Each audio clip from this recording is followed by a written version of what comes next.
expand a little bit more about the piece that you wrote. So let's just first start with this. You say, like some people, okay, let me just go back. You say, some like me who have written about these issues before have also kept quiet so that as to not make easy comments from afar. So what exactly did you mean by this? And I'm quite interested to see if you feel your silence has served you, no matter how brief it was. So, well, I was just simply saying that I am somebody, as you well know, who's living in London now. I've moved over to London to take over as directorship of the School of Oriental and African Studies. And while I've written about this many times, I felt that I as an individual could not make easy commentary from so far. So what I did is waited for 10 days, listened to all of the remarks, listened to the commentary of those people on the ground, and then in a sense reflected on their thoughts and played it back to them saying, here's where I think you're right, here's where I think there are question marks in the way you argue in this. And that's why, if you like, I wrote the piece, so that I couldn't make day-to-day commentary, but I could help thinking through the challenges that we confront and looking potentially at solutions. So what you've said is that a lot of it has circled around the socio-economic aspect, but you're saying really what it is the security conundrum, that inequality alone, while it accounts in the main for the gratuitous character, as you say, of our violence, it can't explain why the violence in KwaZulu-Natal and Gauteng erupted at this moment. So what would we have missed in the past, and have the previous comments then appeared linear in your view? Yeah, so I mean, I think it's right to say that inequality in our society socially polarizes, and it makes us vulnerable. And that we can't have sustainable addressing of the social polarization without addressing inequality. There's no doubt about it. But if you're going to resolve inequality, you need growth. And if you need growth, you need investment. And if you need investment, you need political stability and security. And actually, you need to take that seriously. Otherwise, you don't get the investment, and you don't get the growth, and you don't get the addressing of inequality. And so, in a sense, you have to deal with stability, and you have to deal with security. You also have to deal with state capacity. And we know that that just doesn't exist in many parts of the state. If you look at places like Singapore and South Korea and all of these places we love talking about, well, in all of those cases, they had stability and security, they had state capacity, and then they had economic growth that allowed them to address economic inequalities.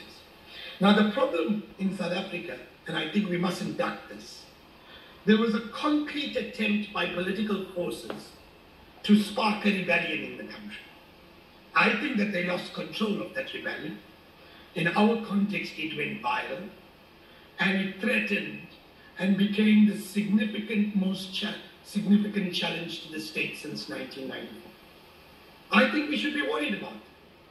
And we should make sure that there isn't a second attempt at sparking those rebellions. So you say so worried that we should have considered a state of emergency. I'm imagining that's what you're saying, because you're saying that people were too quick to dismiss it. But I'm wondering, is it not contradictory if in the same article you also talk about a skepticism, deep skepticism around the security among activists, intellectuals, and a complacency among political violence that this has engendered? So what would have been the function of that? Well, the function of a state of security, a state of emergency, it seems to be, particularly in the two provinces, was to have got troops on the ground quickly, was to have ensured that you don't create a situation where vigilantes are managing the security of their own suburbs. To be honest, in many cases, those suburbs were left abandoned by the police, and therefore people had to take the law into their own hands to protect themselves and their loved ones and their homes. And effectively, the state abrogated its responsibility to its citizens. You respect obedience from your citizens. You get that obedience only when you give them security.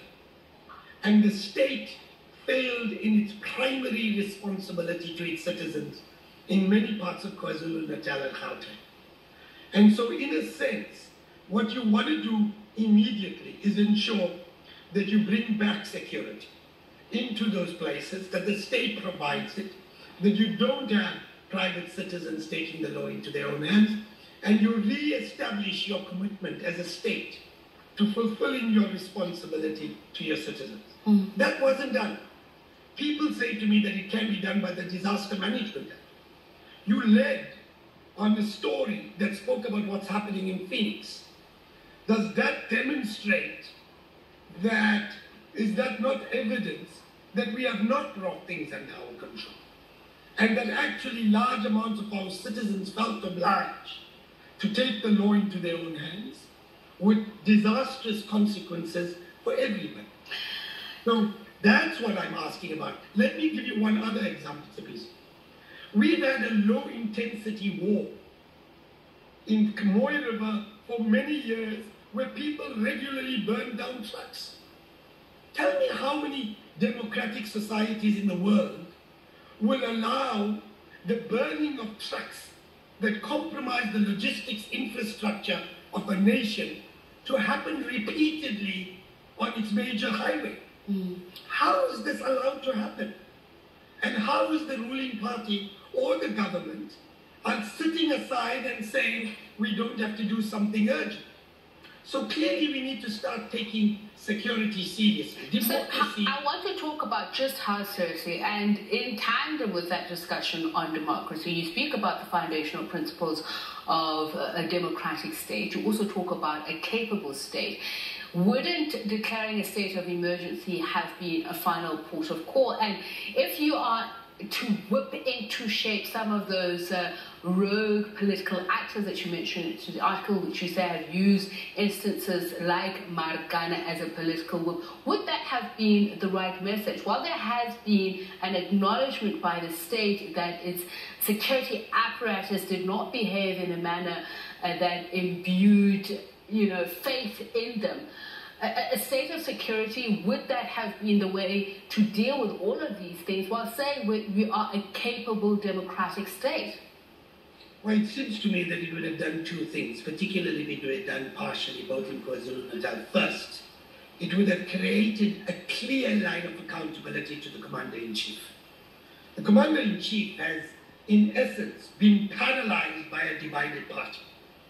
That's what we've had. He hasn't been able to act efficiently and effectively because his party is factionalized. A state of emergency in those two provinces would have made it clear that the person who's the boss of the security services is the president, the commander-in-chief. And everybody takes the line of authority from him. And it would have aligned directly the line of authority to the president himself. Second, it would have prevented malevolent political actors who have used civil liberties and the democratic rights that they have to manipulate our society and destroy the rights of its citizens. People have repeatedly played with our rights so that they can advance malevolent agendas that destabilize our state and violate the rights of our collective citizens. Those people need to be held accountable. The people who need to be held accountable is those that burn trucks on the Mooi River platform. We should be having full security there, those people arrested, and them being completely protested through the criminal justice system. We need to do that effectively. We need to do those elsewhere, including in Phoenix, if they have broken the law. And we need to act against political actors who play the race game and try to divide our society. We go against easy targets. The woman who effectively makes racist statements on the beach in Durban. But we allow our politicians to make the most racialized of statements without any action being taken against them. It's time that this country, its liberal establishments, its intellectual establishment, and its political establishment realize we need to take security seriously. And we can't behave as if we're in Canada or if we are in New Zealand. We're in South Africa with all of its difficulties, and we need to manage it like we're in South Africa. Right. Thank you so much for speaking to us, political analyst Professor Adam.